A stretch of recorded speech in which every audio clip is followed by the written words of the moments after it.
নমস্কার, টপ নিউজের টেনে আপনাদের সঙ্গে রয়েছে আমি সান্নিক। প্রথমেই যে খবরে নজর রাখবো, নির্বাচন আসার আগে তো প্রত্যেক প্রার্থী নেমে পড়েছেন তার কেন্দ্রে প্রচারের শেষ মুহূর্ত পর্যন্ত যাতে ঝাঁঝ বাড়াতে পারেন সেই রকম করে তারা এগিয়ে যাচ্ছেন।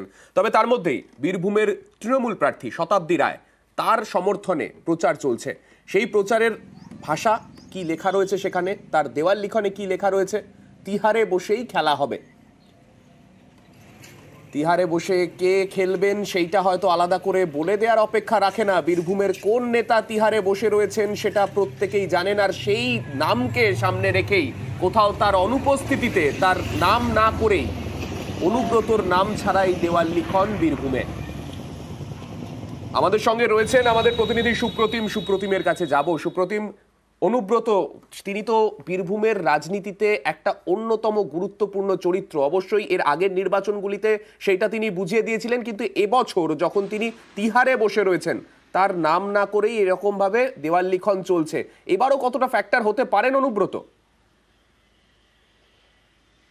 দেখো, নাম না করেই অনুব্রত মণ্ডলের নামে এই যে দেওয়াল লিখন, শতাব্দী রায় অর্থাৎ বীরভূম কেন্দ্রের তৃণমূল প্রার্থী, তার হয়ে কিন্তু প্রচার চলছে বীরভূমের দুবরাজপুরের হেতমপুরে।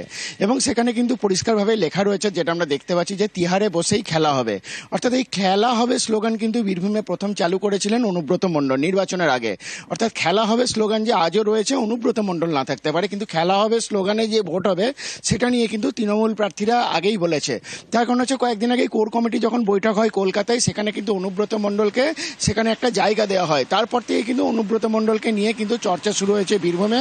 সেখানে অনুব্রত মণ্ডলের ফ্লেক্স তৈরি হয়েছে, এবং গতকালও যেখানে রঙের উৎসব চলছিল সেখানেও কিন্তু অনুব্রত মণ্ডলের যে ফ্লেক্স, সেখানেও প্রায় অনেক তৃণমূল কর্মীরা আবির দিয়েছে।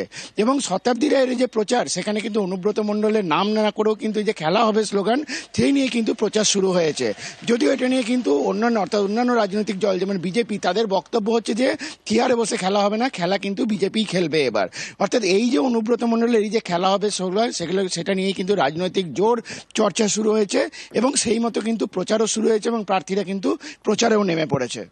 কালকে যখন একদিকে হোলি গেল, গত বছর হোলিতেই দিল্লি নিয়ে চলে যাওয়া হয়েছিল অনুব্রতকে।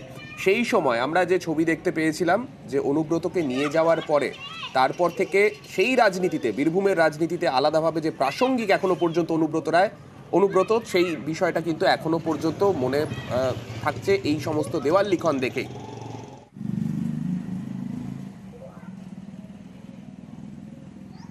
এই দেওয়াল লিখনের পেছনে তৃণমূল নেতৃত্বের কি যুক্তি, শোনাবো।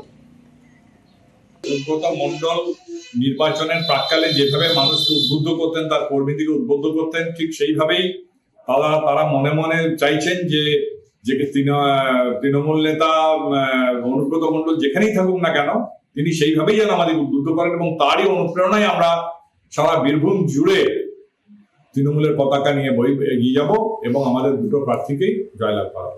তবে এই দেওয়াল লিখনকে কটাক্ষ করতে ছাড়েনি স্থানীয় বিজেপি নেতৃত্ব। কি বলেছেন তারা, শুনুন। তিহারে বসেই খেলা হবে যে কথা লেখা আছে, বাংলার মানুষ তৃণমূল বিরুদ্ধে খেলা করবে।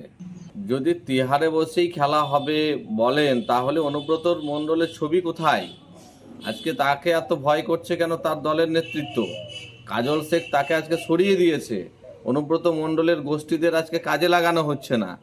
আজকে যেভাবে গোষ্ঠীদ্বন্দ্ব তৃণমূলের মধ্যে আছে, আগামী দিনে ভারতীয় জনতা পার্টি একমাত্র বিকল্প বীরভূম জেলাতে।